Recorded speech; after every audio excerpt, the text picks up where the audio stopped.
How much plastic and waste do we produce? What are the environmental impacts of incineration? How long does it take plastic to break down? Where does the plastic in the ocean come from? Can we remove plastic that already in the ocean? What can I do if I want to stop plastic pollution of the ocean? In our full entry on plastic pollution, we provide an in-depth overview of global plastic production, distribution, management, and impacts through the data visualization and explainers. There, you should find most of the data and context needed to understand the problem of global plastic. However, having worked with the YouTube channel Gurgesat in a nutshell on its video on plastic and its AMA or Ask Me Anything on plastic at Reddit, it is clear that people have many burning questions on the topic. Here, I attempt to clarify some of the most commonly asked questions which are not directly covered in our main entry. First question was, how much plastic and waste do we produce? In 1950, the world produced only 2 million tons per year. By 2015, annual production had increased nearly 200-fold, reaching 381 million tons. For context, this is roughly equivalent to the mass of the two-thirds of the world population. Over the period from 1950 to 2015, cumulative production reached 7.8 billion tons of plastic, more than 1 ton of plastic for every person alive today. And how much waste do we produce? On an annual basis, this can be complicated by the fact that longer duration of plastic materials, for example, plastic items in construction, furniture, transport, etc., used over several years, can enter the waste stream. For example, in 2010, primary plastic production was 270 million tons, yet plastic waste was 275 million tons, since plastic produced in previous years entered the waste stream. We described this extensively in our full entry on plastic pollution. In our entry, we provide data visualization and explainer on plastic waste by country, plastic waste per person, and important for plastic pollution, especially of the ocean, mismanaged waste by country and by region. Overall, it is generally the case that plastic waste per person is highest in high-income country. However, richer countries tend to have effective waste management system, meaning mismanaged waste is low. Most mismanaged waste tends to arise from low to middle-income country, where large coastal population and rapid industrialization means waste management system have failed to keep pace. The second question was, what are the environmental impacts of incineration? Incineration is the burning of a given materials in a case of plastic. This is done at a very high temperature. Incineration is one form of waste management. What are the environmental impacts of incineration? The first is greenhouse gases. The incineration of plastic produces carbon dioxide, a primary driver of global climate change.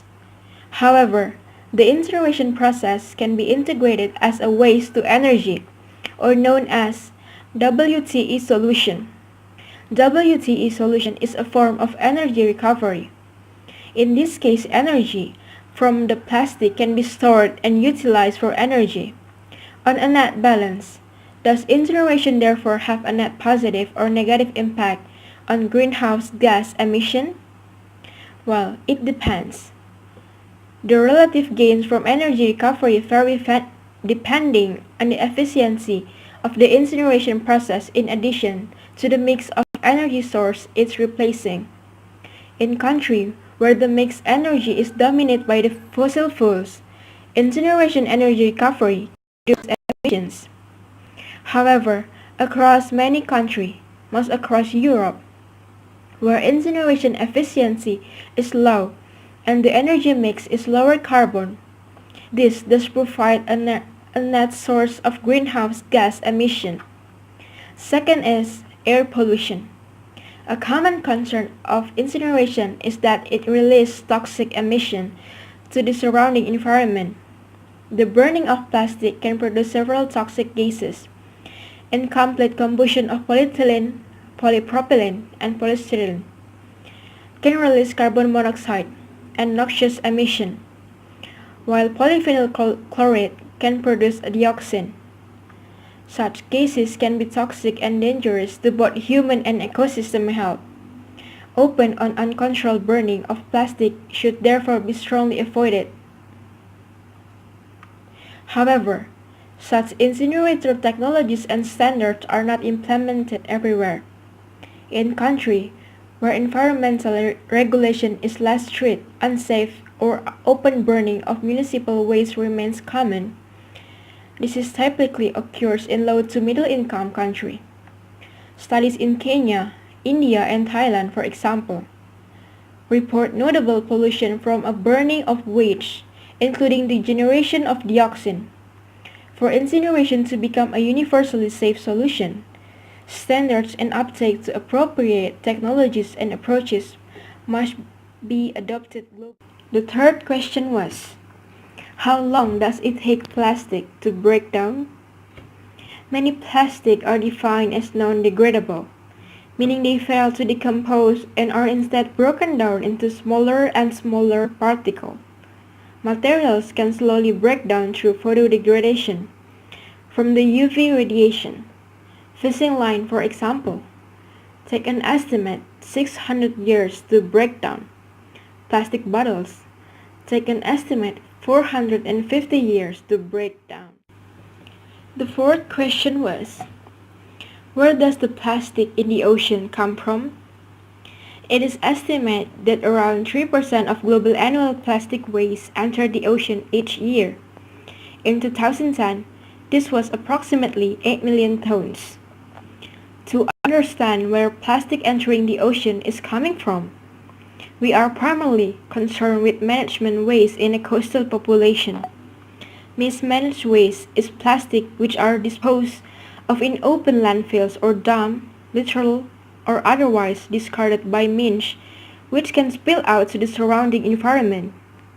Mismanaged waste tend to be significantly higher in low to middle income countries, where waste management systems are less effective.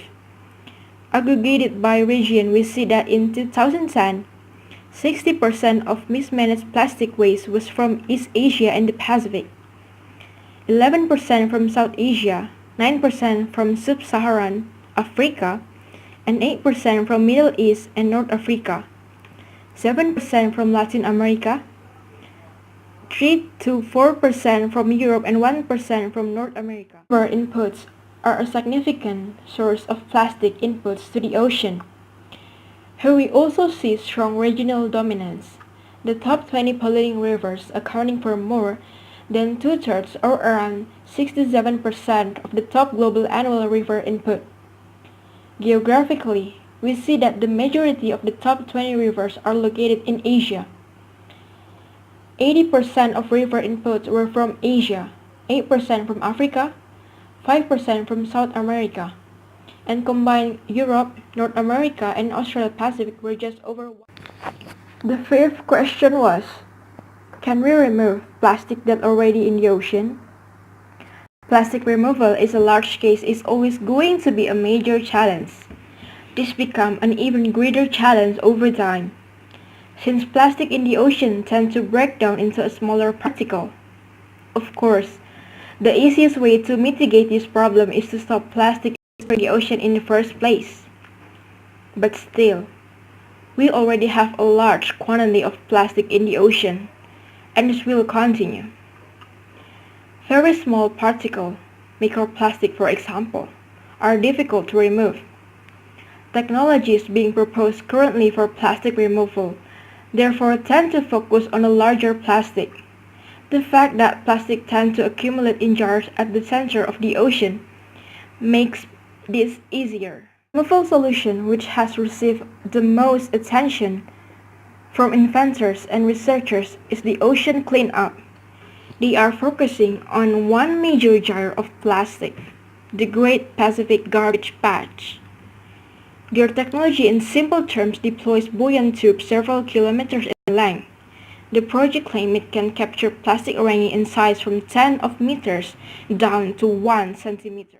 The sixth question was, what can I do if I want to stop the plastic pollution of the ocean?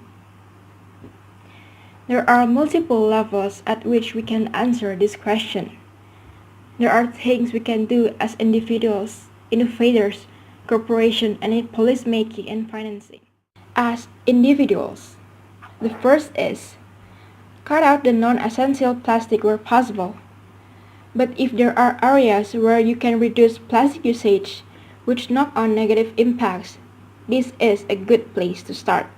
The second is, if you can replace single-use plastic with long-term, sustainable alternative than substitute, if you continually purchase alternatives to single-use plastic bags, for example, you are probably increasing your environmental impacts in other ways.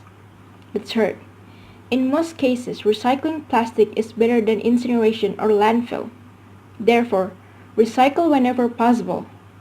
The fourth is, look at your local recycling guidelines to make sure you know what can and cannot be recycled in your area.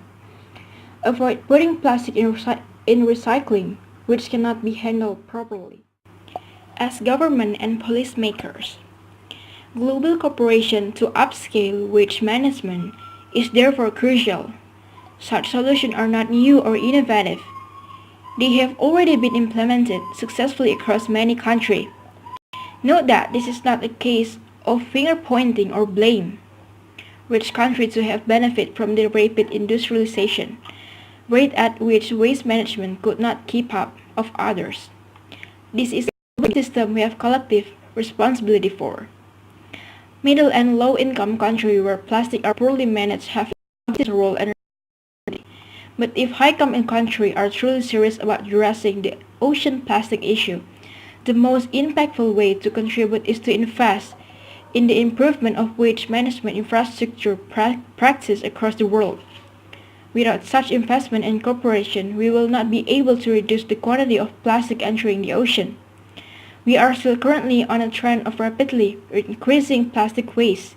To stabilize, let alone reduce, will require large impact solutions. Innovation and industry. Effective management of waste reproduce is an essential and urgent demand if we are to prevent plastic entering the ocean. As noted above, this is a solution we know how to achieve. Many countries have low levels of mismanaged waste. This is important, regardless of how successful we are in reducing plastic usage. However, reducing demand for the new plastic production is also crucially important. With recycled plastic is usually preferable to primary plastic. It is not a long-term solution. Most recycled plastics still end up in landfill or incineration after 1 or 2 cycles. For recycling to be sustainable over the long term, innovation which would allow to continue recycling would have to be developed. As noted in other questions, there has been promising progress in recent years in the development of polymer materials which can be chemically recycled back to the initial raw materials. However, they are currently expensive and unfavorable in terms of energy inputs. The economic viability and environmental trades-off will be critical components to the development of not only recyclable materials but other alternatives. Plastic is so widely used because it is so cheap, versatile, and requires relatively little energy, water, and land to produce. To achieve wide uptake of alternatives across countries of all income levels, breakthrough alternatives will have to be economically competitive with the current methods. Functionally, price and scalability of innovation are the key to addressing this challenge.